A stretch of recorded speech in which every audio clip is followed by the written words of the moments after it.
Good afternoon, Jim Nielsen, Assemblyman Nielsen. Wanted to thank you for authoring Assembly Bill 2152. I just got my letter in the mail from Gun Owners of America yesterday, and it says, long overdue, Assembly Bill 2152 will give to veterans of the U.S. Armed Forces, the National Guard, and the Air National Guard, as well as active reservists, the honor they deserve by exempting them from handgun safety certification requirements. So just appreciate that and I noticed in the letter that Gun Owners has endorsed you for this next election. Well, I must tell you a story about that bill. We fought the good fight, but we didn't get the votes. We lost by 3-2 vote in committee. And any bill that protects Second Amendment rights is going to meet a sad fate in most of the policy committees in the state legislature these days. But I must tell you something that was so insulting. An opponent of my bill got up and testified. See, if you were a veteran and you discharge, honor discharge, you don't have to then go through all of this process, so to speak. You've been trained. You understand weapons. You understand the rules under which you use weapons to hunt, whatever. This fellow got up to testify against my bill, and he said, well, look at these World War II veterans. Why, they're too old. It's been too long ago that they had any training about weapons. We can't, just because they've been discharged from World War II, we can't exempt them from all of this. The arrogance, the absolute arrogance. And it's frustrating. Did I think I had a chance with the bill? I'm going to give it a try, and we'll keep trying. There are worse bills that we're fighting right now related to the long gun, open carry. There's plenty of fights to uphold our right to bear arms. Well, Carl, I fought that battle almost my whole life. I've farmed both the east and west sides of the San Joaquin Valley, most of the Sacramento Valley. I was a part of the water plan in the 1980s, and again, last year, the top negotiator for the Republicans on the water plan that came to pass. And what I specifically did was negotiate very strong area of origin protection language in the water deal of last year, working with Northern California Water, Northern California supervisors, and the Regional Council of Rural Counties. As a matter of fact, the Regional Council of Rural Counties and NorCal Water both have honored me just the last few months for what I did to protect our area of origin water rights in that water deal. The general question, which segues into water too, is nanny government, that government needs to tell you whatever to do, how much salt, whatever you can do with how many shells you can buy or whatever. The kind of light bulbs. There's some, in fact, just yesterday analyzing the votes that I was going to make on the floor of the Assembly, I made a notation 5 times that this was another nanny bill. That's only in one day in about 20 or 30 bills that you're dealing with. Now, as to the water situation, there was a year and a half ago, a series of bills were introduced that were breathtaking.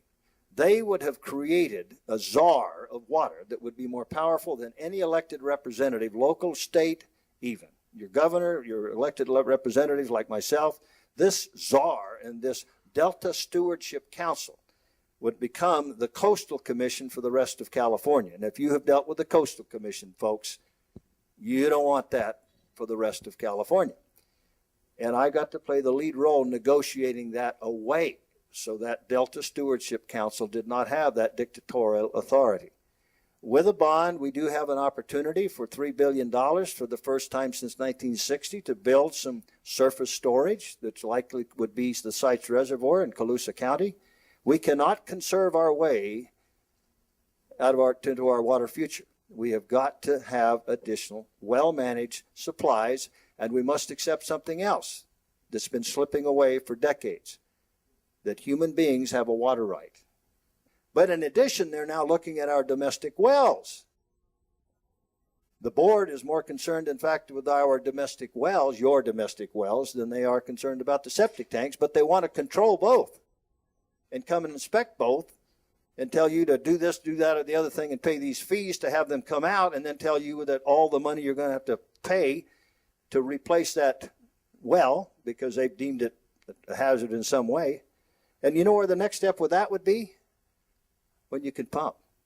Okay, you can run your domestic well from 6 o'clock till 9, and from 12 to 1 and 5 to 9. You can run your agricultural well only when we tell you. You know, like you have an ag burn day and a no burn, and this will be an ag pump day. I swear to gosh, that's where they want to go. So far, Carl, we've been able to thwart that, but you have to be ever vigilant. And these nanny bills are pouring down the legislative pike every cotton picking day. A lot of the elements of the water deal that we negotiated down to make it tolerable for all of us, something that would ensure our future for our grandchildren, they're coming back with new bills. And I've asked the governor to ensure, if they do get through, to veto every darn one of them. And I will be fighting every darn one of them. What would you say at this point would be your legacy?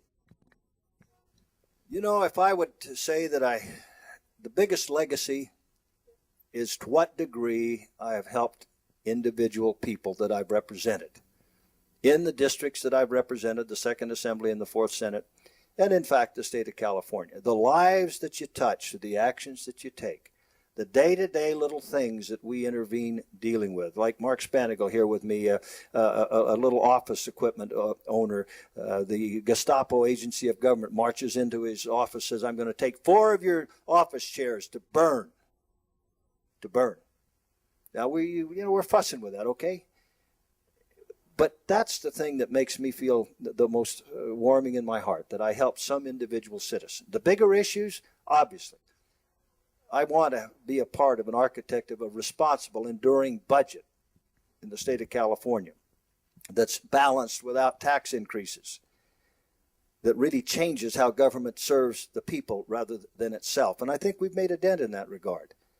I care about the water future, and as a farmer, that's something that I will always hope that would be a part of my legacy. And some things I've done in my years in the Senate and now again have already contributed to that legacy, assuring quality of water and abundance of water for the citizens, the protection of the water rights of Northern California. And obviously a passion is the protection of the public and the criminal justice system. But really what I realized when Marilyn and I prayed about whether I would run again to the legislature is what occurred to me one day. I decided to run, but I didn't have the passion for it yet. We're driving down the Sacramento Valley, and I'm looking around. It was in September. The rice harvest was going on, you know, and I'm an old rice farmer guy. And I realized that I loved the land. I loved people. And then I came by the Sutton Ranch, northern Colusa County, and the big John Deere harvester was boiling through the rice field with the smoke flying, and huge American flags attached to the bin, flying on that harvester. I said, that's what I want to do this for, to serve people and work with people who fly the American flag on their harvesters. Well, ladies and gentlemen, it's a pleasure being on your show. Carl and Linda, I so enjoy your company and how you allow the community to have its input in government, in issues. That's so very important, to give people a voice. And you don't inculcate your own opinions of this all the time. You let the folks be heard. And I really appreciate that. From Jim Nielsen's point of view, when Merrill and I prayed, you know, when we decided the Lord wanted us to serve, we kind of did the Jabez prayer, bless us indeed, enlarge our territory. If your hand be with us, let us keep us from evil, that we might not call others harm. Well, we think that's where we're at. And it's a wonderful thing. And one of the things I preach is preach. Help other people. Serve your fellow human being. When you're out on the street, smile at somebody. Encourage them a little bit. If somebody needs a little bit of help, give them a little bit of help. Care about your fellow people. But stand for something, folks. It gets to the point of faith. My whole life is 3 words: my faith, family, and leadership, in that order. And I believe in the leadership, and my definition is making a difference. People will disagree with me or not, but making a difference is what leadership is all about. Okay, thank you. Thank you very much, Assemblyman Nielsen, for being here and talking with our town hall meeting here and being on Free Fire Radio.